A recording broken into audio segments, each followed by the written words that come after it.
So you're feeling inadequate before giving a presentation. So what do? Well, you're in luck because I've got your back. Today, we're going to see some unconventional strategies that will make you forget that you're studying or you're trying to prepare a presentation before an audience. So grab your enthusiasm and come with me on the other side.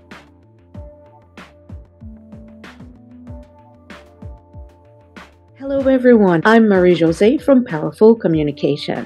Today we're going to talk about how feeling inadequate can hinder your presentation skills. We'll look at what this feeling is and why we're feeling it. But with some practice and some fun games, we're going to learn how to overcome this problem. And I'm going to give you 3 tips on how to overcome this problem. And stick around because, as usual, I'm going to give you a bonus tip. Feeling inadequate is like this feeling of not being good enough or the incapacity that we have of not meeting anybody's expectations. It also arises from a feeling of self-doubt or a fear of being judged by others. And very often we tend to compare ourselves with other people. And most of the time this comparison is in favor of the other party. This feeling can also stem from negative past experiences or internalized beliefs that we have about ourselves. This could come from our youth when somebody, a loved one, for example, kept repeating or telling us that we weren't good enough and that we could never accomplish something. It's something that it's stuck with us. It's a feeling that is there. And it's also a genuine feeling. And with practice, we can overcome this, but we're not going to try to overcome this problem by tackling or by trying to get rid of this feeling. We're going to play games so that we can forget that we're actually working hard. So my first tip is actually a game that I call the role reversal game. In my past videos, I told you about imagining yourself on stage and imagine that you're having a great time speaking. But this time, it's the opposite. You start from being in the audience and look at the speaker and make a list of all the qualities that you would like to have. For example, you can watch those TED Talks where there's a lot of very good speakers. One thing you should never do though, don't be too harsh on yourself. Remember, most of those speakers have been working at it for a long time. So just observe, have fun, and look at the qualities that they have that you would like to have. Is it, for example, the flow, the way they speak, the way they gesture, the way they move on the stage, the way they use their intonations, and so on. Anything that you like. After that, what you need to do is to copy them. Emulate them. You know what they say, you fake it until you make it. And if you can act exactly like those people that you so admire, you may realize that you can also be able to have those qualities yourself. The next game is take the superhero or the super shiro pause.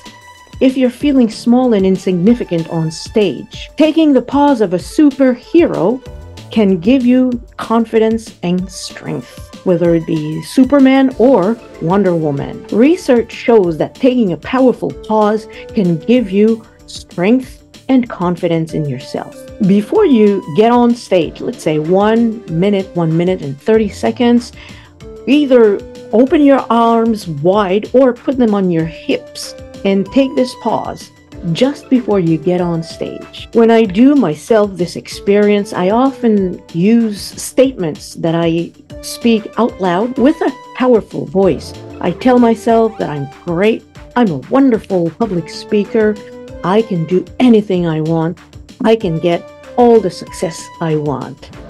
And it really works. Saying those positive statements really puts you on track to giving a positive and an effective presentation.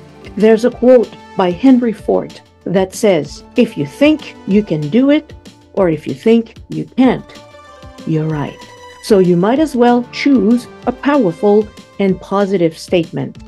It can be any statement that you want. you can choose a statement that will connect with who you are. Just think of something that resonates with your own feelings. The third game is a game that you can play with your family members, your friends, or even your colleagues. So what you do is you have a prepared speech and you give the main points to your audience without revealing all the details. So if you want to talk about botany, for example, what are the main points? They could be the types of flowers that you want to plant, or what is the best soil, what are the best fertilizers when planting flowers. After that, you allow your audience members to come up with 1 or 2 questions. That means that they need to anticipate what you're going to talk about. Now, there's no need for you at this point to change the contents of your speech. It is a little bit of a guessing game. Your audience members should try and think about what you're going to say and ask questions accordingly. In other words, they're going to try and guess what type of information they want to receive from you. When you're ready, give your speech. When you're finished, ask your audience members to reveal the questions they were asking you. Now, did you answer any of those questions, or were they off marks completely?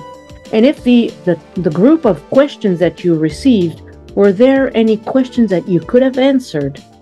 In other words, could any of those questions have helped you clarify the contents of your speech? Or could they have helped you improve the effectiveness of your speech? We are not asking you to become a medium, but it is a little bit of a guessing game. But if you do this often enough, you'll be able to anticipate what your audience members need from you. So the next time you come up with a speech idea, you'll go directly and answer those questions. You can also turn this exercise into an impromptu speech project.